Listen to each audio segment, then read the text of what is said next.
We're here today to launch two very important initiatives, and I'm thrilled that this initiative in particular is something that we're starting at grassroots in community football. And it's going to see that all footballers at all levels get exposed to the best medical practices available. And the way it works is pretty simple. If you're a footballer at community level throughout this state, if you get injured, no longer will you have to wait till Monday or Tuesday to perhaps see your local GP.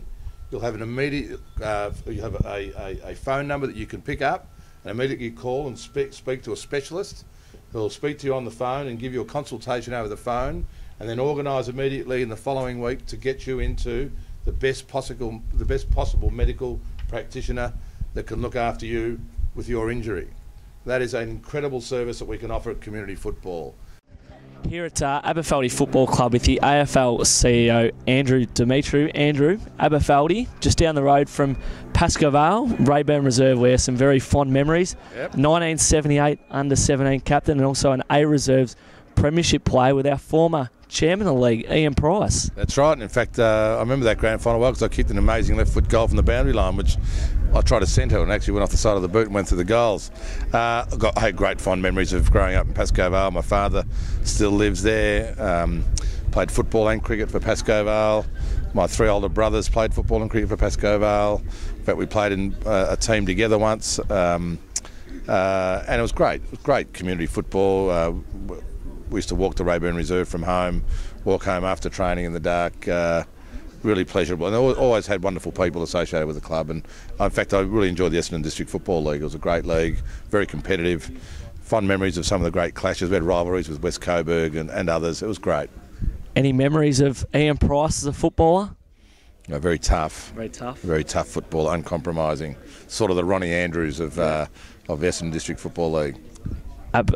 Pascoe Vale going very well at the moment in Premier Division, not helping fund their recruiting or anything, eh? Because you're a big rap for the Panthers. No, they're a very well-run club, always have been, and they're a powerhouse.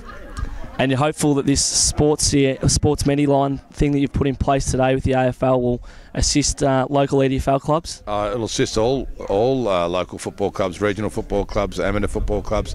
Because the ability to, if you've got the ability now to pick up the phone straight after a game, ring up about an injury, speak to a practitioner who's going to assist you with the best advice, and then book them, be able to speak to them early in the week and book a time to go and see them and get, if you need corrective surgery done quickly, that's got to be a good thing. Well, Andrew, thanks for your time. A very proud and passionate Pascoe Vale boy, but also an EDFL boy. So thanks for joining us today. My pleasure. All the best. Thanks, mate.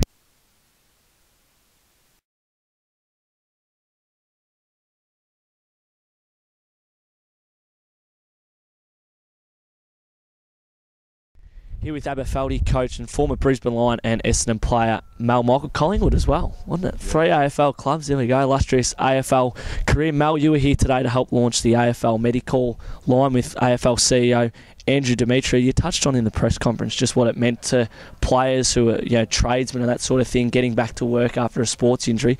Just touch on the effect it will have for not only Aberfeldie players but all EDFL players. I think that's our biggest problem. We have, especially at this suburban level, we have players that come the start of the season, they're actually deciding whether they're going to play because they just cannot afford to take time off work through a sports injury. I think their salaries and their work commitments don't compensate them for such injuries. So we're sort of losing those players to our game. But under this new initiative by the AFL, if we can get those guys, I'll give them the assurances and the peace of mind that if they do get injured, the turnaround will be pretty quick. So yes, they can get back to playing footy, but more importantly, they can get back to earning their livelihoods and back to work. Just on Aberfeldie for 2013, your first full year in charge.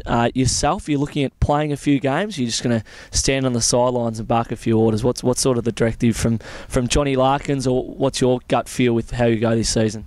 From a personal playing point of view, I don't think I'll be playing any games this year. I am keeping myself in reasonable condition in case a few of our big guys do go down, but my intentions are not to play. We are pretty strong in our key positions, so hopefully those guys stand up.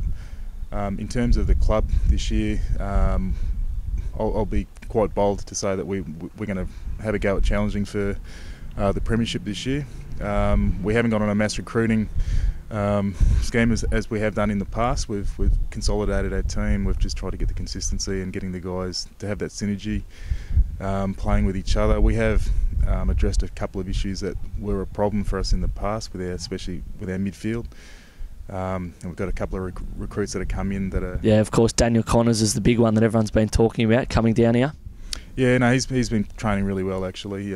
He hasn't missed a beat, actually, and he'll be playing this weekend in our first practice match against North Albury up in Albury, against Jason Ackermanis' team. Okay.